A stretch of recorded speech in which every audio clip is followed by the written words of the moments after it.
Hi there, I'm Lynne Franks, your host, and welcome to my latest podcast episode of Frankly Speaking with Lynne Franks and Friends.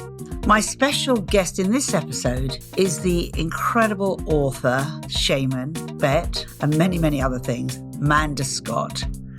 Now, even though I normally have a conversation with somebody I know very well, Manda is actually somebody I've only just met through doing this podcast, yet I feel I've known her forever. Her book, which has been out a couple of months now, is coming out shortly in paperback, called Any Human Power, literally blew my mind. It is such an important book that I have bought, or did buy, many copies to give to the people that I care about over Christmas. It is a novel. Manda, if you don't know her name, is a Sunday Times best-selling author, most known for her series about Boudica, some call her, the Iceni warrior queen, who, with her daughters, really tried to save Britain from the Romans and has amazing stories about her. And I've read those books many years ago and was completely blown away. Manda has this extraordinary skill of weaving in to fiction her vision of how the world could be, should be, and will be, I hope. The new book, Any Human Power, really does bring today's world and what we can do to make it a better one through with mythology, stories of animals, nature, people, in a highly fictionalized way, which at the same time really does show and teach so many ways that we can create a future world. And for those of you who know my work, it's something I am absolutely passionate about. I still was buzzing weeks after the original interview and conversation with Manda, and I hope you'll be buzzing too once you hear her words. And I cannot strongly enough emphasize the importance of trying to get hold of her book. We are all dreamers and we need to dream in the future, and it is through an important book like Manda Scott's that we can open the doors to our own dreaming.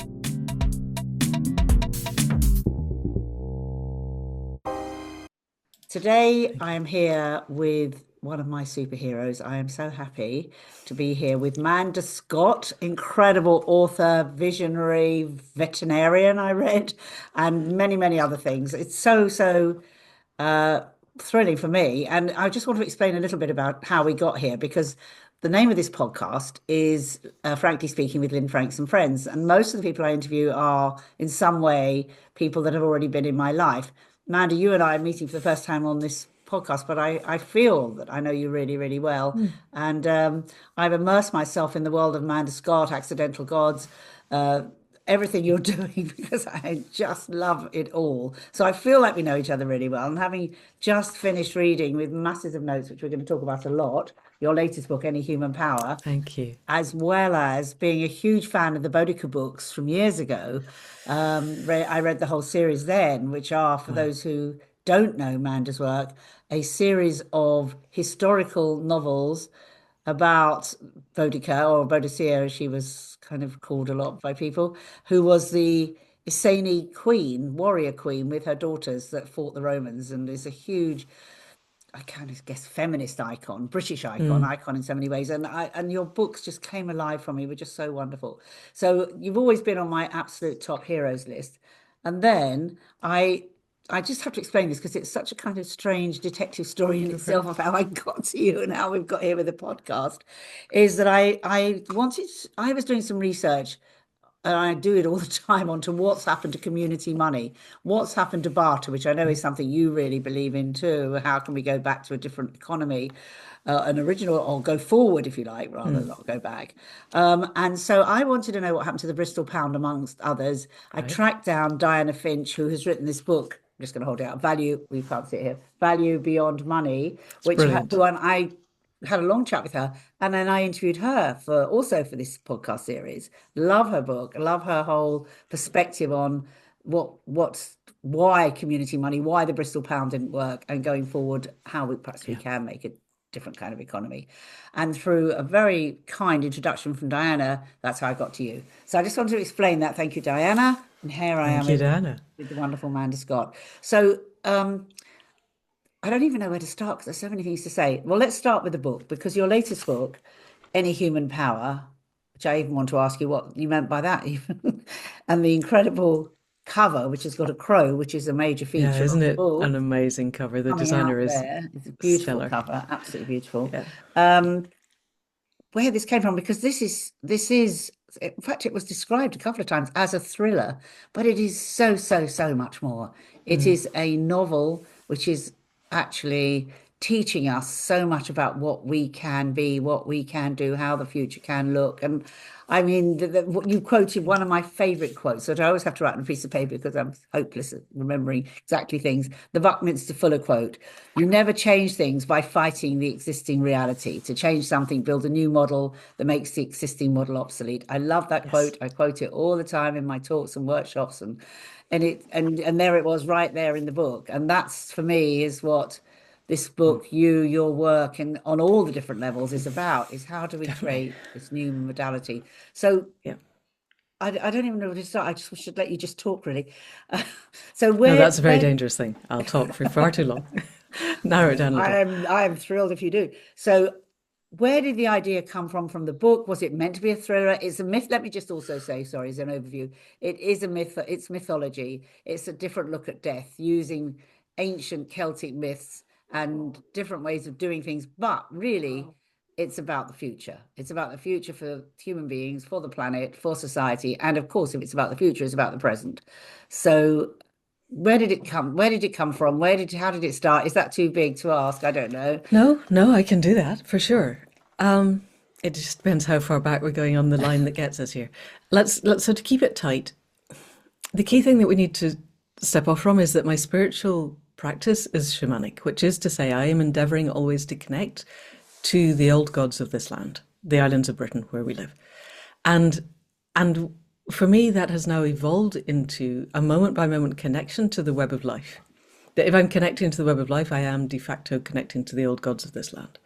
And that this is our birthright as human beings, that for all of human history, except for a tiny bit of the last 10,000 years of our culture, not all the other cultures, the indigenous cultures, but our culture, connecting to the web of life is the default of how humanity is. We can talk about that in more detail if you like. Yes. However, Yes. in the process of that, of endeavoring always to find clear ways to communicate with the web of life, I was a veterinary surgeon, and then I became a novelist, and then I wrote the Boudica books, which arose directly out of a shamanic experience. And then the next really big shamanic shift was to go to Schumacher College in Devon, which Oh, did you? to do regenerative economics, which I guarantee you was nowhere at all on my radar until then. But it was a completely life-changing experience. Can I ask how long ago that was? 2016, I went September 16 Okay, and so through to things were 2017. just So starting to move in the way of circular economy, donut economy, and yes, we new had ideas. Kate Rayworth, who Oh, wrote did Donut you? Economics, came as one of our tutors because the book hadn't yet come out. It was the year before it came out, but she had put it all together.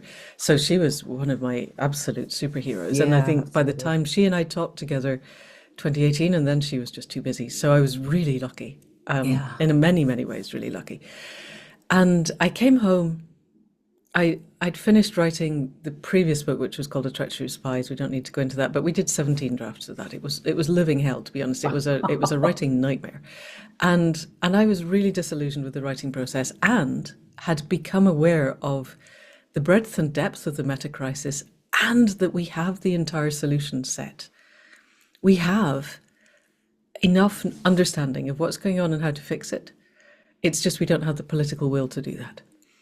And I was taught Donella Meadows, was an amazing, brilliant, genius systems thinker, created 12 levers of change. Somebody once asked her, what are the levers of change in ascending order? And she went, let me think about this. And she came out with 12. And right at the bottom is kind of tweaking things like taxes. And right at the top, the second to top one is change the paradigm. So this is in terms of levers of effective change. And I absorbed that. I was taught by someone who was setting up a podcast, Della Duncan, who set up the Upstream podcast. And I came home with, we can change, we need to change. People don't understand yet how to change. I have some inkling. And as a result of another bunch of shamanic stuff, but that's we don't need to go into that. Oh, I'd love to go into that. Well, we can, but let's get to We'll come to the it in a book minute. first. Yeah. I set up Accidental Gods membership, which you know about Accidental Gods podcast. And the point of Accidental Gods podcast particularly, so Accidental Gods membership is to help people move towards the edge of conscious evolution, which is the evolution of our consciousness consciously chosen. And that for me is we need to connect to the web of life. Our job, I think, as human beings is not to use our brains to work out what to do next, because we're really bad at that. That's what got us here. What we could be doing is asking of the web of life, which is a hyper-complex system. I am a node of consciousness. I am an integral part of that.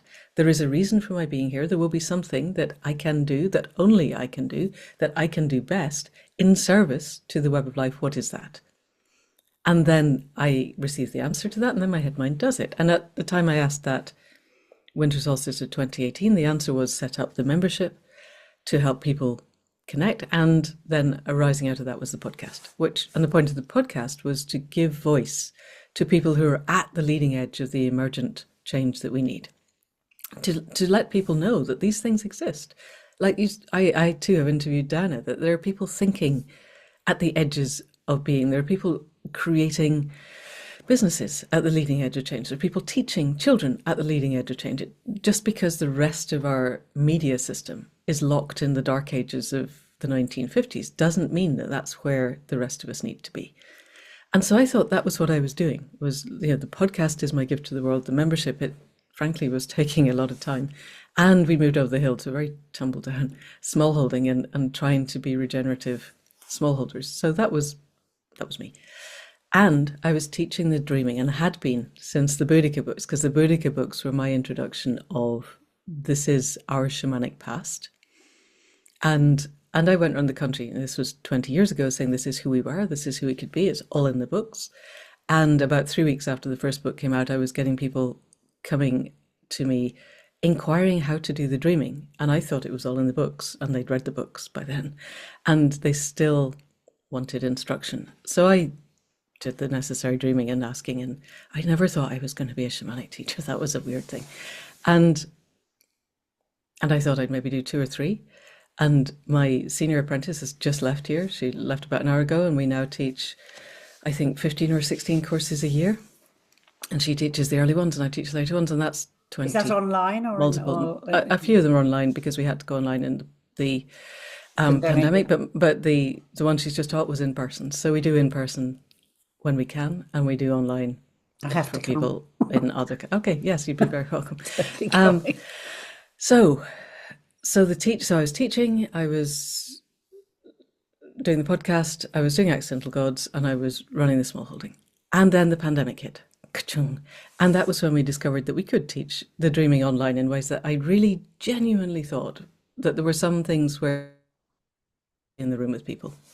I thought there were some things we had to be lying down on the floor, shoulder to shoulder in physical contact with people.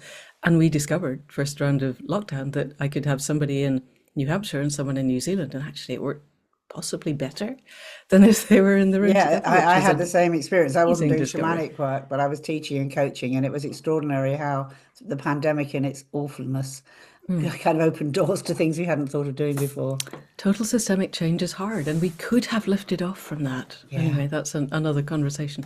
So there was one course that I was absolutely adamant I wasn't teaching online because it really wasn't going to be safe. And by the second round of lockdown in 2021, I had students in Germany and Switzerland and Ireland who were all going to have to do 2 weeks quarantine either side of coming to work with me. And they were, we can't do this, please. And so I did teach it.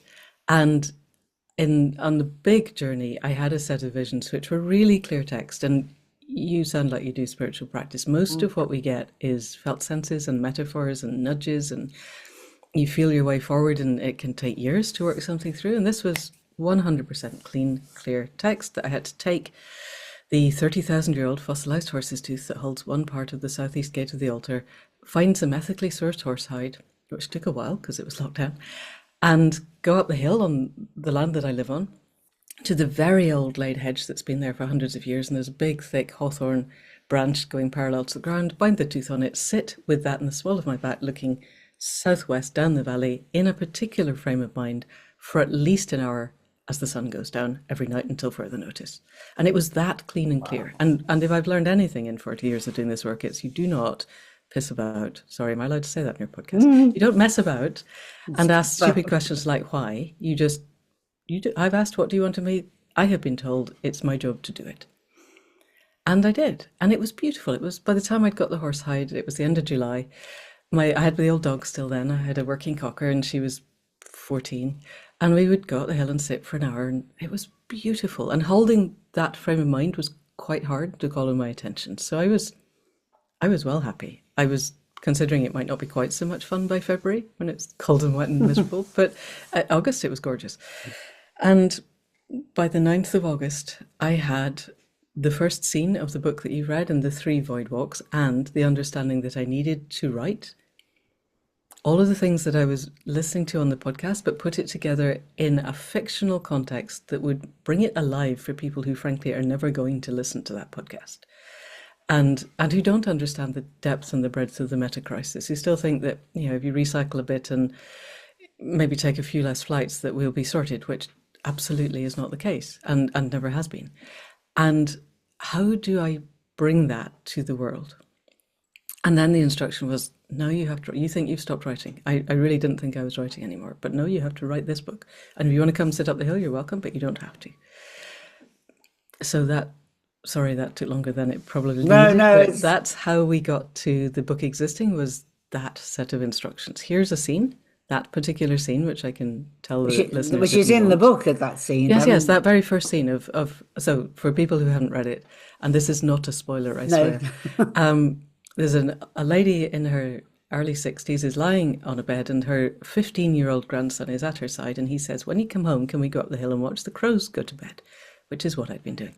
And she says, no, I'm not coming home. You know this. We've talked about this. I'm dying. There is no coming home from this.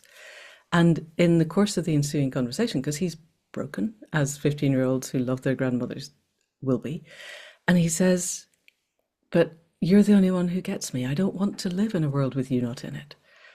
And she realizes he's serious. And she says, I don't know what comes next, but if you really need me and you call, I will do whatever it takes to come. I promise. And he and she and we all feel the gods look down and go, okay, that's a promise. You are held to that. And then she dies, and then the rest of the book is told from her perspective, having to honor that promise. Yeah. And that I was given that. That's the one immutable bit of the book. That and the 3 void walks were the frame around which the book had to hang, and the rest was up to me. Yeah. And what is so really interesting, well, so many interesting aspects to it, but it's a very modern book, although it brings in shamanic practices and the sort of ancient ways of looking at things. Well, they're not necessarily ancient. Well, they have an ancient lineage, but yes, ancient some of us live this. Yeah, no, absolutely. Of course you do. Yes, of course you do. And I live near Glastonbury. I'm not.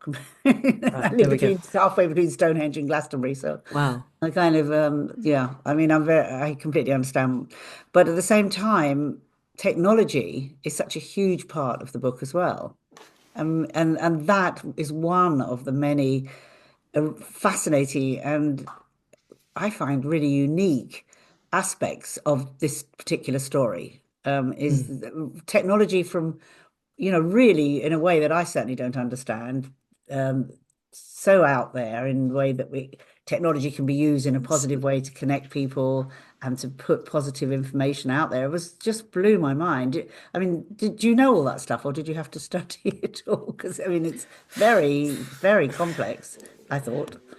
Well, I worked for a short while in a computer games company, so I do kind of swim in that world. And Audrey Tang is one of my all-time absolute heroes, and I basically stalked Audrey, everything that she's ever said and done, because she's one of the few people. She is a programming genius. I don't program, but I can kind of understand no, I don't really anymore. Well, but there was a time when I did. Audrey Tang is quoted huge. A lot, and she is. What is she? She's from She Taiwan. was the digital minister of Taiwan.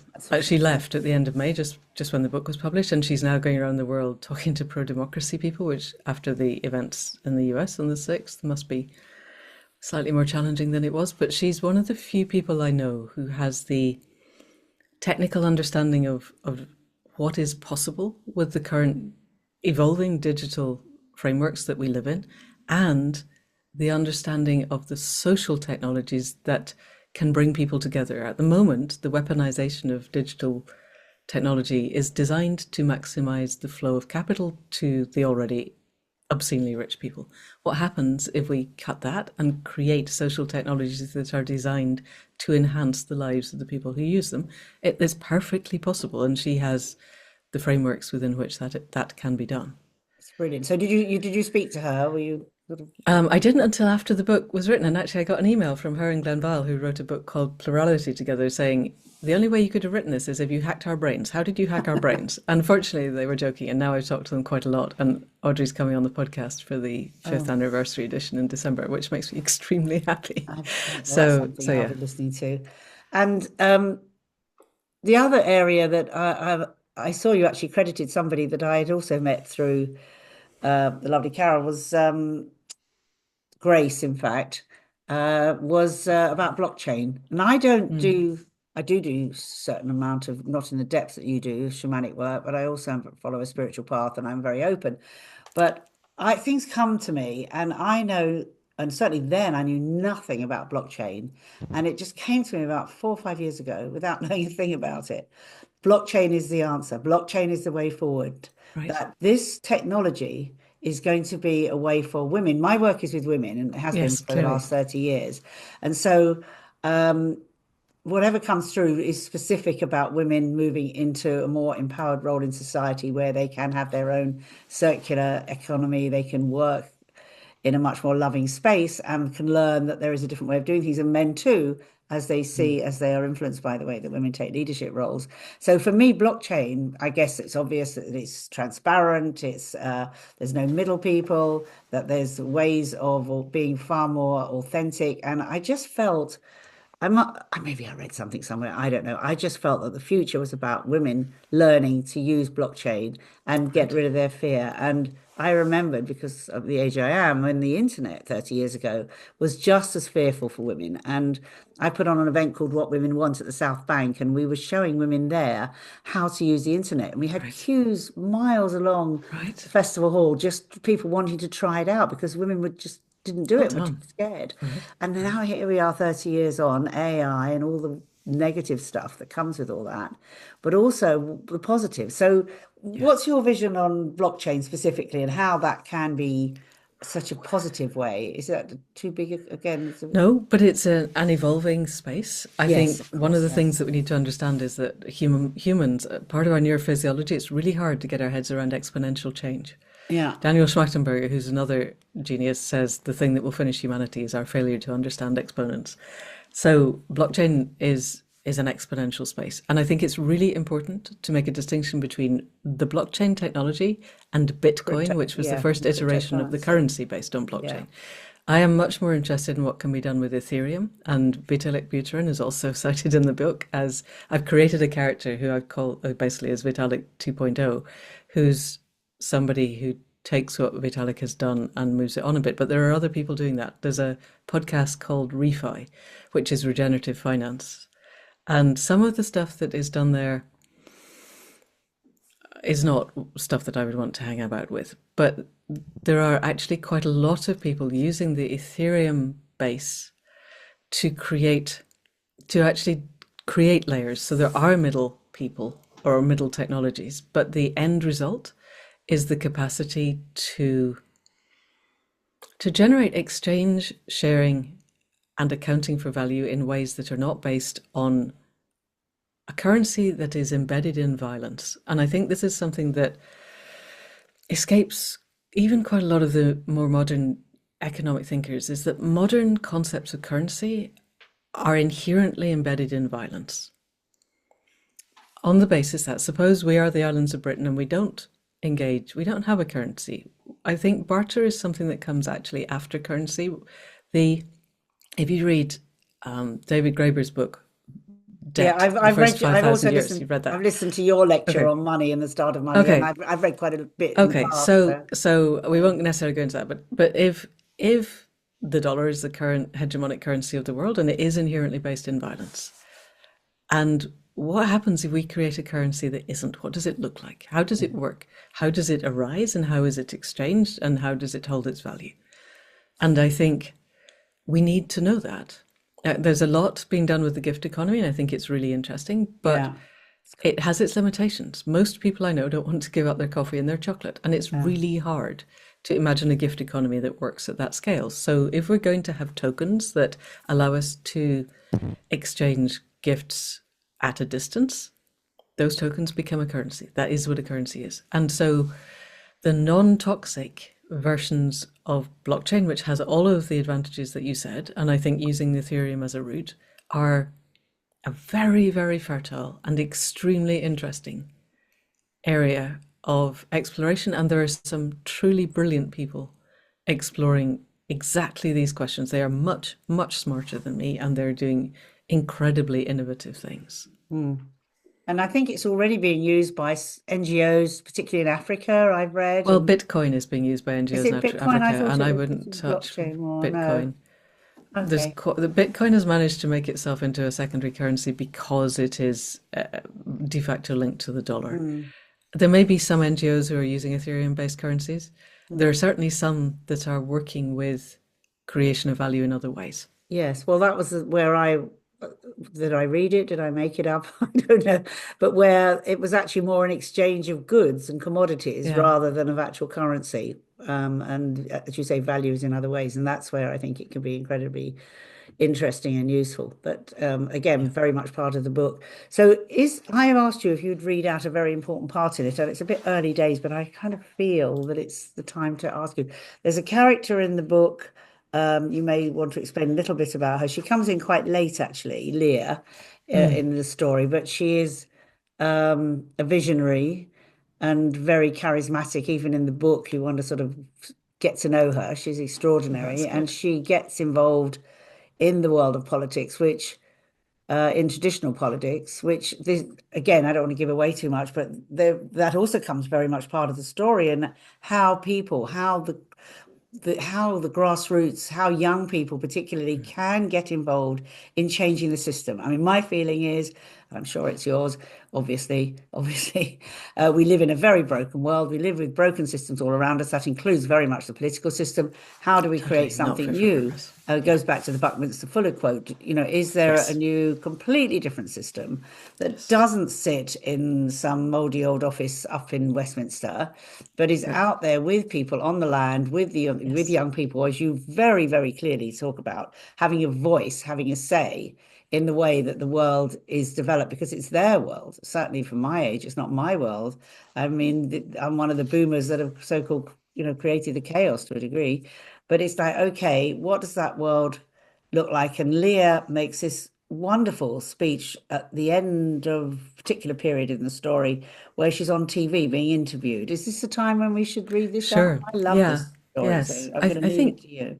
Just before I read it, it's worth saying that the aim of the book, so we're aiming for what I'm calling a Thrutopian narrative. And I borrowed the term from Rupert Reed, who wrote a paper back in 2017 on Huffington Post, but it's THR-utopia, in making a distinction between dystopias, which are where we don't want to go, and utopias, which may be lovely, but we don't see how to get there. I've got Thrutopia written on pieces of paper everywhere. Okay, so there we go. So it's laying out roadmaps from a recognizable future towards a world that we would be proud to leave to the generations that come after us. And finding out how to do that within the current system in a way that is peaceful was absolutely one of the core internal instructions that I had for the book. And so you're right, Leah's super smart. I love Leah. She's done a PhD in neurophysiology. And then she's realized that that's not going to change the world, and she became a journalist. She was based very loosely on Ash Sarkar of Novara Media, who also I think is an extraordinary individual. And then, as you say, she gets caught up in an election that the movement has basically caused by proposing some concepts that would improve our current democracy, but it's enough to make the government call an election. So she's on Question Time, and it's getting a bit edgy. And she says, "Let's spell this out. Our entire culture is addicted to fossil fuels and it's destroying not just us, but the entire planet. We have burned more oil since 1995 than the whole of the rest of human history. And the whole net zero thing is the most monumental greenwash. But it's not all about the carbon. There are forever chemicals in the rain, and microplastics in the clouds, dead zones in the oceans, and mines you can see from space that are polluting whole continents as we try to dig up enough minerals to keep the wheels of consumption turning. Our politicians tell us we live in a democracy, when what we have is a kleptocracy, devoted to finding ever better ways to monetize the apocalypse. We all know things are bad. There is not a single person on the planet who thinks we're on the way to a better world. What we argue about are the ways to fix it. You'd think it was obvious, but let me spell this out too. Cutting taxes on the ultra-rich is not going to help anyone heat their homes or pay for good, nutritious food in a world where the seasons are beginning to break down. Rounding up everyone whose skin isn't white and weaponizing infantile culture wars is not going to suck the carbon out of the air or make the water safe to drink. Did you know there are now dozens of toxic chemicals in women's breast milk? It is still the best possible food for newborn infants, but we have no idea what this is doing to them. Nobody does. Locking up protesters while you drill for more oil is not going to stop the epidemic of depression and suicide or heal a health service that has become a sickness service, because we live in a system designed to make the rich richer and keep the poor running like hamsters to do work that is never going to pay the bills. We were not born to pay bills and die. You know this, and I know this. So why do we let the system keep us running on a treadmill that everyone hates? Did you want me to go on? I mean, I could carry on reading for a while, but I could stop Well, there. I think there is three more paragraphs that follow Okay. on that I would like you to read. And I would just like to say that I've read these last three paragraphs out at a number of online and offline groups I've been working with over the last few weeks. And I and the people I'm talking to have ended in tears every single time. So Okay. please All read out right. the next I bit will of read out it. the next bit then. So I'll do the last little bit again. We were not born to pay bills and then die. You know this, and I know this. So why do we let the system keep us running on a treadmill that everyone hates? I will tell you. We do it because nobody's ever asked us what we really want. What do you want? I think at heart everyone wants to wake up in the morning and feel safe.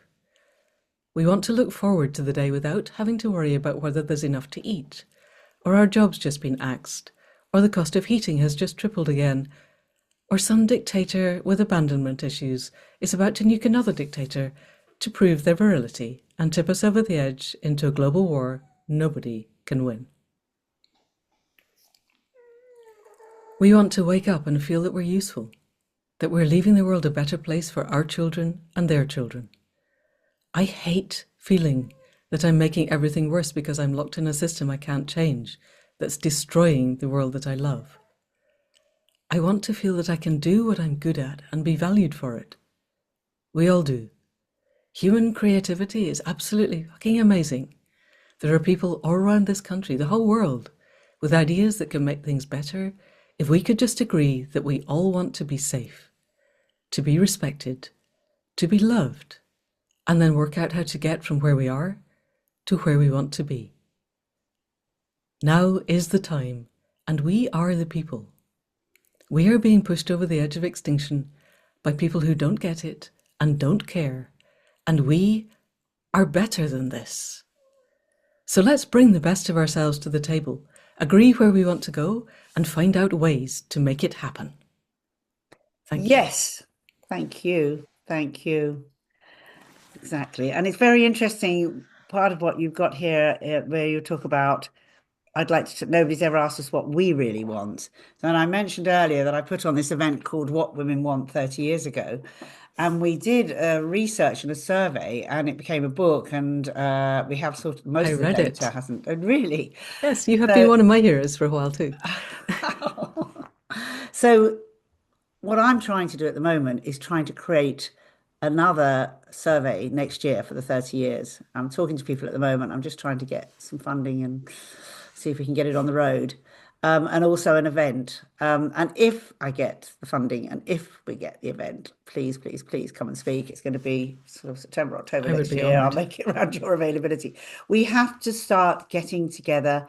I mean, there are endless, since I started working with women's networks, there were none. Now there are endless ones, and they've become part of, most of them, sadly, the existing old bad paradigm. They've become part of the patriarchal system. LinkedIn is just another extension of, in my opinion, and I play a little bit in that world, but not really. I don't really. I'm not on LinkedIn really, but the fact is, we do need to communicate. We do need to connect, and even there. But we start being about founders of businesses selling your Mm. business for Yep. so many Because we're all zeros, locked in starting another capitalism. one. It's all like locked in capitalism, and people need to pay their bills. They need to pay their rent. They need to pay their mortgage. So we're in the Exactly. end of this old system while we're trying to move into this new one. And Yes. it's very, very clearly very, very difficult. And there's lots of Yeah. people suffering right now. But we can do it. I really believe we can do it. And hopefully we can do it while I'm still going. I mean, I just think if whoever they is, can lock us up for 2 years worldwide, as they did with the pandemic, and there's so many more of us now, even though we may not always be in touch with each other, which is where, my kind of How do passion we is, keep our how do we make connections? this web, the divine web, how do we get connected within that? And so I don't know quite. I mean, I keep asking, why am I here? Why am I here? What was the reason I chose to be here? My background is PR. My background is communication. I write, I'm not a writer on your level, but I mean, I write a little bit and not even near, but I mean, I write a little bit, but I'm a communicator. I'm a storyteller in my You're own a good way. one. So Yes. how do we use the tools we have to give women particularly the confidence and the connections and the toolkit to start creating um, this new future, and women who aren't necessarily living off grid or on a small holding as much as we'd all No, love to. exactly. Women that No, read no, the Daily everyone, Mail. everywhere. Yeah, Yes. it's like Yes. it's got to Yes. be the mass or the critical mass, Yes. let's put it that way. Yes. And as we Absolutely. see more and more women, particularly wanting to do yoga or moving into that kind of sort of more of a spiritual world, or they're having their green drinks in the morning or whatever it may be, it's kind of like opening them up. So this is another further conversation, but I also want to quote you here about Thrutopias because I've got so many notes.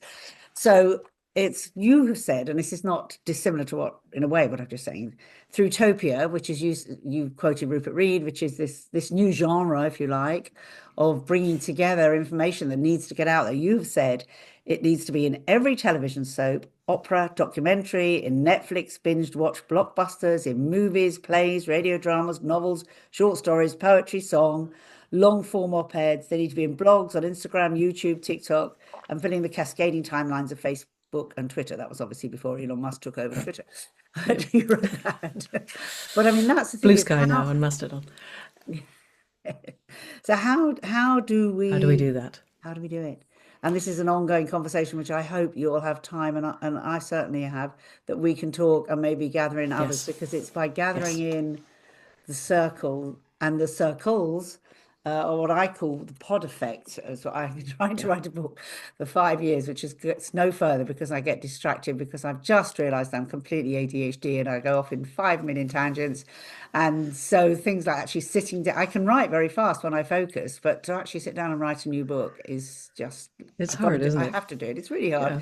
And it's just for me to be disciplined enough. So for me, it's about the pod effect. It's about creating small groups collectively in communities It's me, we, us, I call it actually. So it starts with the Right. healing of the me, Yes. then it goes into the we of the pod, and then us is how the pods then collectively come together to share their stories, their experiences, and support each other. So that's my big picture. Yes. And Yes. I'd rather be alive, but I can somehow come to something still that makes sense and to take it out there, but with others. I mean, that's the other Yeah. obvious thing today is more than ever, we need to be in collaboration. We need to be in cohorts, co-creativity, whatever way it is, again, which is through your book. That's very, very clear. Small groups, community groups, big groups, connectivity on a And mass using the scale. internet to facilitate Using the that, internet for facilitating, being smart about which using may be about technology. to get really hard, given that the person who is now de facto ruler of the US owns Starlink.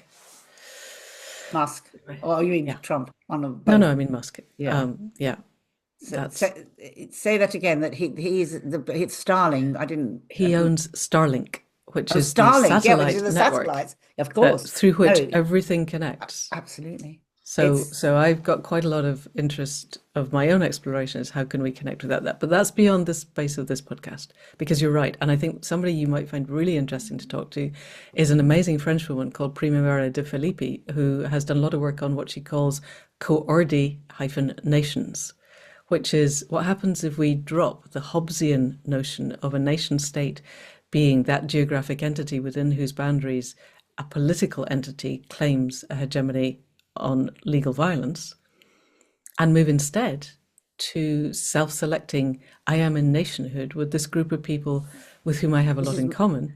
This is my tribe. This is my tribe, and I understand the values of my tribe, and I connect to other values that have similar other tribes that have similar values, and I choose not to connect with other tribes that have other values. And I would rather, from my sense that we are all an integral part of the web of life, not have the othering. But I think there's a transition stage in which that might be necessary. We just watched 72 million people conduct a peaceful coup in the United States, where 268 million people did not vote for Project 2025, but it's going to happen. What happens, and how do we connect with those 268 million in a way that enables the world to continue to be generative? One of the other things that I quote often is there's a man called Ilya Prigogine who got the Nobel Prize. He was a nuclear chemist, but he was a systems thinker. And he said, when complex systems, of which we are an integral part, reach maximal complexity, there are two possible timelines. One is that they fall off into chaos and extinction, and the other is that they emerge into a different system. And by definition, that new system is not predictable from the old system. And we are now at that point, that bifurcation point. Humanity and the whole of the rest of the biosphere is at that point of whatever we do within the next decade is going to be what makes the difference. And you're absolutely right. How do we connect? How do we get out into the world the ideas that other ways are possible? One of the other quotes, this is becoming me just bringing up aphorisms, but I can't remember who said it. It's easier to imagine the end of all life on Earth, total extinction of all life on Earth, than it is to imagine the end of capitalism. And I had a slightly strange, I was on somebody else's podcast last week, lovely, lovely, charming individual who simply, I'm trying to describe the ways that we can dismantle capitalism from the inside and that we need to. And it was like it was absolutely, you can't do that because pensions companies or hedge funders, or you can't do that because, but we're facing extinction.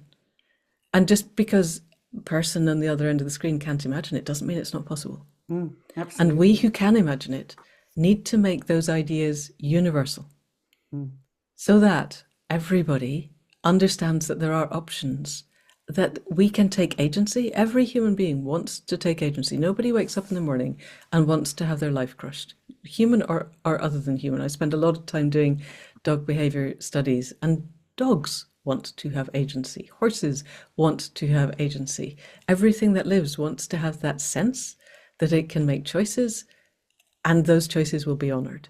And we live in a structure of late stage predatory capitalism that does its best to annihilate choice for the people except those at the very top. How do we change that? And how do we open the doors to people to understand that it's possible? And I'd just come away from the meeting. Lou was here, and we had the first meeting of how to run the second iteration of the Thrutopian masterclass, and this time make it really big, so that people around the world who are in the positions of, let's say, the commissioners of Netflix or Amazon or the BBC or HBO, Coronation Street. Yes, exactly. Want to be there to understand what the possibilities are, and to understand that people. I have so many of my writing friends go, "I'm not political," and I'm sorry, but you are. If you are writing books, or poetry, or songs, or TV scripts, or stage scripts that are maintaining the illusion that business as usual can continue, that is propaganda for the system, and it's wrong. Because business as usual is breaking apart around our ears. We don't have long. I mean, you've referred to 8 years in one of the time. things I read that people had been telling And I me. wrote that 2 years ago. I was wondering when you wrote it. We have 6 till years the end there. of this decade, I think. Yeah. It's a vanishingly short timeline, and geological times, it's less than the blink of an eye. And even in human lifespan, we've left it way too late, but I still think it's possible. I mean, when they talk about net zero, the politicians and the media talk about net zero in 30 years' time, or you think, what are you talking about? They also never count the military impact on anything. Yeah. No country counts its military in its carbon budget. And they can forget. Net zero is a completely pointless waste of time while people are lobbing missiles at each other. Yeah. The embodied energy and material in a missile and the propellant blows everything else out of the water. The one way to help us get to net zero, there are two ways. One is to stop all wars, and the other is to stop all industrial farming of any sort. The glyphosate and destroy the soil and pour glyphosate all over it is what's killing us and the soil and the oceans. And those two, stop them, go back to regenerative farming. I long ago watched a YouTube with a man called David Johnson of New Mexico University, one of the creators of the Johnson Sioux bioreactor. And he was saying way back then that if every acre that is currently farmed on the planet became regeneratively farmed, proper regeneratively farmed, not just Mintil and glyphosate, we would be back at pre-industrial levels of CO2 within 10 years. Now, that's probably no longer extant because wars, but even so, within a measurable length of time, we've drawn in all the CO2. We've also stopped kicking out the glyphosate, the nitrogen, and the phosphates that are killing the oceans. That's a political decision. You just stop. It's not hard. No, and I mean, like we say, there would be more food of better quality. Quite interestingly, in this area, I mean, the problem we have in the UK is, as you are more than aware, I'm sure, is that there isn't the land or much land available. We have our gardens and we have public land, like There's the quite a lot of land edibles. currently being industrially farmed. Oh, yes. But around here, there seem to be a lot of young people, particularly desperate sort of couples with young families who want to have some small holdings where they can go off grid and they can grow their own vegetables. And when I've got a friend doing it, and I just saw somebody else near Taunton just put something up on Facebook, like thousands of followers immediately. Everybody wants this, but but England is, I mean, it owned by very few people. Exactly. That when I said there isn't land, that's exactly it. I mean, most of it is still owned by the aristocrats, and they've still got these old families. They've still got, especially around here, it's incredible. Or the Russian oligarchs. Yeah, it's not who we used to think of. And the last Minister for Agriculture, at least the Minister for Agriculture in the previous administration, told somebody that I met shortly after that they would be, quote, extremely relaxed with 30% churn in the farming industry, which is to say 30% of small, old farmers going out of business and their farms being sold off to people who want to launder money. And we need that not to be happening. And that's another. We could make that decision overnight. You could say every village gets to say what happens to all the land within a 20-mile radius. Why is that? Why would that be controversial? Every town gets to say what happens to all the land within a 50-mile radius because that's the land that's going to feed the town. We need to come back to much more local production of food, and we could do that. Yes. And there are some wonderful conversations being had. Helena Norberg-Hodge with her local futures, obviously. Vandana Shiva. Do you know Michael Tellinger's work with One Small Town in South Africa? He's finding it difficult to actually make it happen, but he's had this concept that if you had one small town of 5,000 people, well, I live in a town of 5,000 people. I don't think, but anyway, wonderful if it happened here. But it's if everybody in that town over a certain age does 3 hours of volunteering a Right. week, they could create their own economy, their own food, their own everything. And he's found it really hard getting it off the ground. He needs to sort of, I guess, he's done a lot of work on it. Yeah, it's like there is this pocket of work. I mean, you've obviously spoken to an enormous amount of amazingly clever people, and there are some amazing initiatives happening in Costa Rica, Philippines. I see things, myself. Yeah, I watch some um, webinars put out by Ubiquitous University in the States, and yes, they do, it's uh, lovely. Humanity Rising, and I see access to all sorts of things of which I. But I wanted to ask you this, which is an enormous question, of course, in view of what we're talking about: is are you hopeful? Do you feel optimistic or pessimistic? And I guess I kind of know. I suppose I know the answer, but how do you feel? Yeah, I think it was Raymond Williams, I think, who said to be truly radical is to make hope possible rather than despair convincing. And I also think there's the kind of hopium style hope that says nothing's wrong and anyway the angels will fix it or God will fix it or something will fix it for us and we don't actually need to change anything. Hmm. And then what I'm discovering with the shamanic work is that if we ask for help, the help is given, and the help is given very readily and very fast. And I went up the hill because I was told, and I had no idea what was coming. And what was coming was a book that potentially could open doors for people. And it's a starting point, and there are 1,000 other starting points, but it's the beginnings, I hope, exactly as you said, of a new genre.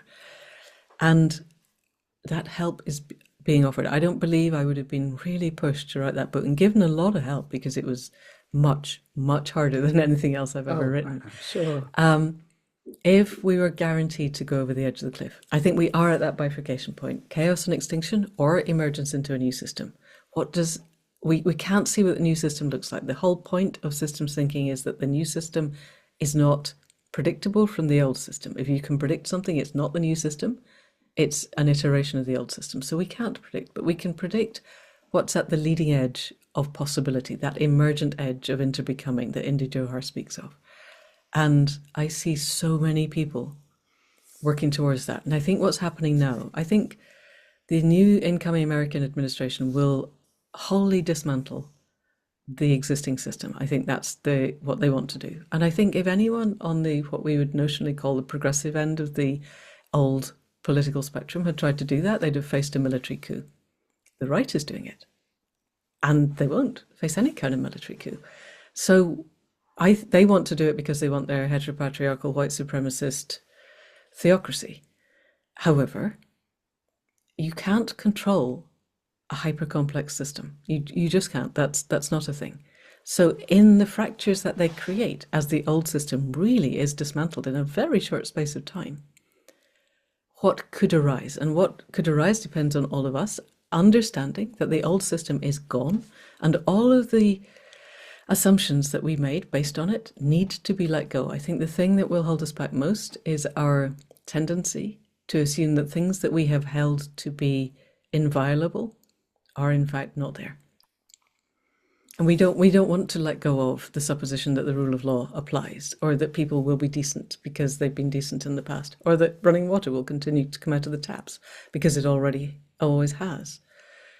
What world is going to arise when all of our expectations are gone? And what can we do while we're still, frankly, like Wile E. Coyote running out across the canyon? What can we build? What networks can we build? What ways of communicating can we generate? What sense of courage and curiosity and true, genuine connection with that sense of being and belonging and reciprocal respect and pride? How can we generate the networks of the communities of place and purpose and passion that will really hold us together when the things that we believed would go on forever crumble around us?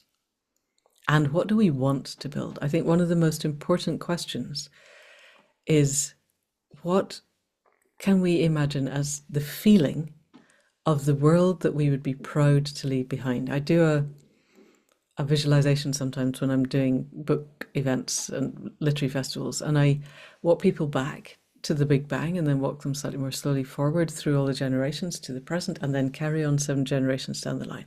Look in the eyes of a young person 7 generations down the line and go, did we make it?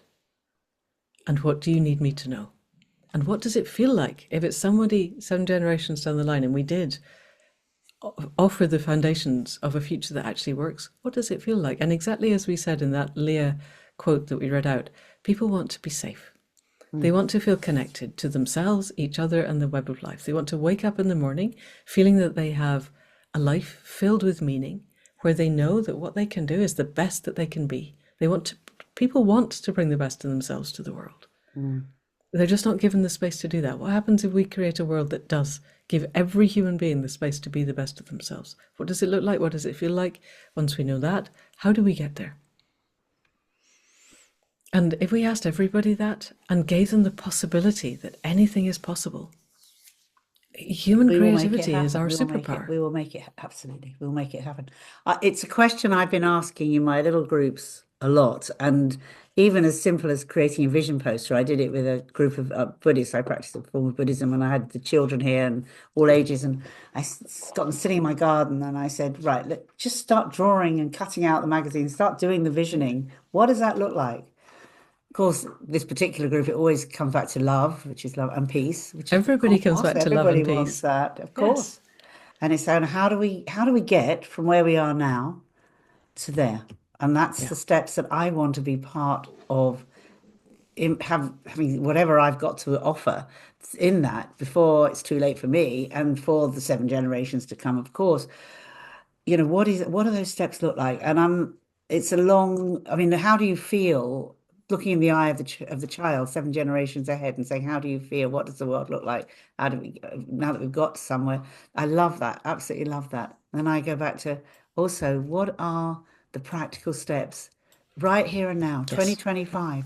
What do we do in a situation where we've got, as you say, Elon Musk controlling the sky with his satellites? And how can we do things? And it's literally got to be community to community. And I mean, as you say, we don't know what's going to happen, purpose and passion. And what do we don't know yet about the what's going to happen clearly with being able to use technology in a free way.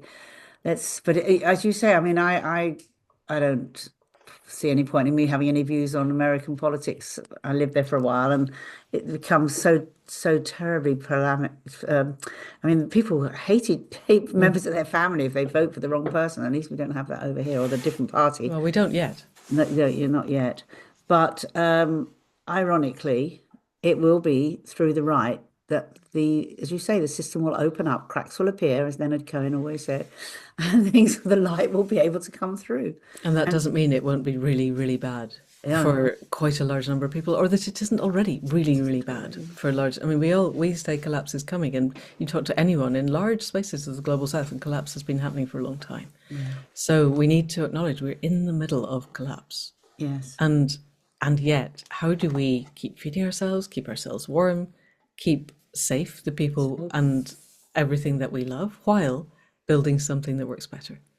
And I think one of the things that we absolutely have to do is look at the existing governance system, which is not broken. It's doing exactly what it was designed to do, which is to maintain in power the people who already have power. But it's not fit for purpose. How do we create a governance system that engages all of us? And these experiments, you live near Frome, I think. Yeah, I know the flat pack democracy. Yes, I know Peter, and yes, it's even in the UK, and Audrey Tang in Taiwan was achieving astonishing things by asking people, by trusting people, by using technology. Audrey was using technology where they used the AI to bring together in groups of 10 people who had very disparate political views, but who didn't know each other. And then you present them with 2 questions. One is what really matters to you? And second is, this really matters, this thing, X, to other people. What would you do about this thing that matters to other people? And the technology is designed, this is all in Zoom rooms or equivalent, to support the building of bridges rather than the emphasis being on tribalism and division, which is what engages people's limbic systems. Outrage is a very, very addictive thing.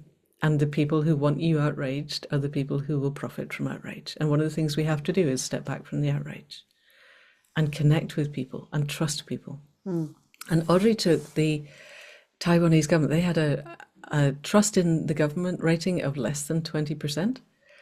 And she took it to over 80%. And then during the pandemic, they did not lock down. They lost single digits of people, less than 10 people during the first wave. Then a plane load of people came in and it wasn't handled very well, and they had slightly more deaths in the second wave. But the Taiwanese whole system kept going because they used their technology in ways that trusted people, and they were able to pre-bunk and debunk a lot of the more insane narratives that were pushed around to help keep us divided. You can use technology in ways that supports people, or you can use technologies to destroy communities. And currently it's largely being used to destroy. And that's not just the technology of the internet and social media, it's also the technology of television and radio and newspapers. We need a new way of sharing ideas that are generative. Yes. The best thing, I keep thinking, if somebody with a lot of money wanted to spend it usefully, they buy the Telegraph and they turn it into an actual generative way of sharing information. Nobody else seems to think that's a good idea. It's got a bit of a history. That's the thing. But yeah, I don't know about that. I mean, any media that can be used, and all media can be used. I mean, that's one of the sort of things and are I currently learned used as being a PR. in support of the establishment. They are, but you can sort of tweak things. You can get articles in, like the Mail. I haven't written for ages, but occasionally I write, and I'll always make sure there's stuff in there that I want to get out that somehow slips through, very harsh. I don't think we have editing time system. for that softly approach. No, this was a while ago. We haven't. I mean, it's not a bad thing. I think it's No, right. but we It's haven't really got good. time. No, we need something different. And I don't know. I don't have the answers. I can see a bit of this and a bit of this and a bit of this, and that's vision and I've got to get it out of my head and in a piece of paper just for my own sanity, I think. But I would like to, sort of as we come a bit to a close now, I would like to feel that this is the start of a conversation, an ongoing conversation. And I'm happy. what I guess we all have our gifts and our specialities, if you like, and our skill sets, and bringing a group of people together with different skill sets, different ages, who can share and build what this can look like. Yes. In small groups, in large groups, Yes. Initially in just one group, just to have that conversation. Yeah. And particularly, like you said, the age group, it matters so much that we get reverse mentoring of those of us who aspire to be elders, have young people talking to us, asking, and what do you need from us? And I think a lot of what you said is they need land and housing to be able to do what they want to do. A lot of young people are not invested in maintaining the current system, but the current system is destroying them. This is the fourth generation who are subject to ultra-processed foods, and they're all chronically ill. I know very few young people who are actually healthy, and it's not surprising. The water is full of PFAs, which is polyfluorinated alkylated substances, which are endocrine disruptors, toxins and carcinogens. The food is full of glyphosate and microplastics, and we don't know what impact that has because nobody can do the studies because everything you eat has microplastics in it. But we know what it does in other species, and it's not good. It's not good. And then we've got the mental health situation, but we will stay positive. We will stay hopeful. I know we will, because it is the elders, and you're not quite an older in the way I am, but it is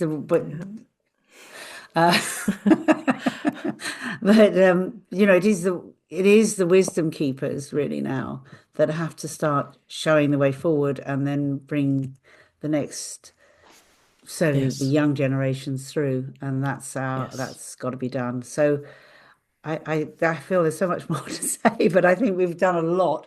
I am so grateful for you spending the time, because I know that you're writing your new book, which before we actually started recording, I said to you, is it going to be bringing in the same characters as this current book?